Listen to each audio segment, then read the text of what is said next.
लक्ष्मी के रूप लेके अइली, घर में बेटी हो भइली। लक्ष्मी के रूप लेके अइली, घर में बेटी हो भइली।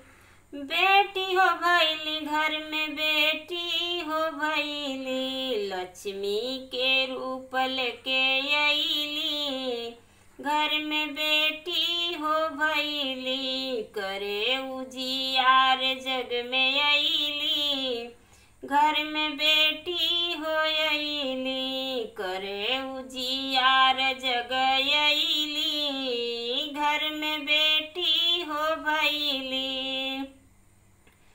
खुशी में पापा चाचा बाटेला मिठाई, बुआ चाची मिली गावेली बधाई। खुशी में पापा चाचा बाटेला मिठाई, बुआ चाची मिली गावेली बधाई। गावेली बधाई हो गावेली बधाई। अपना कुलवा के भगिया जगइली, घर में बेटी हो अइली। अपने कुलवा के भगिया जगइली, घर में बेटी हो अइली। बड़ा भाग बिटिया के पाँव घर में पड़ल, अन्न धन वैभव से भंडार पूरा भरल।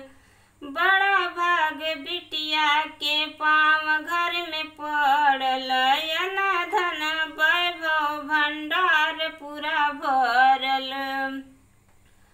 अपना माई के जियरा जुड़ैली, घर में लक्ष्मी हो भइली। अपने माई के जियरा जुड़ैली, घर में लक्ष्मी हो अइली। घर में बेटी हो भइली, बेटी हो भइली, घर में बेटी हो भइली। लक्ष्मी के रूप लेके अइली, घर में बेटी हो भइली। लक्ष्मी के रूप लेके अइली, घर में बेटी हो भइली।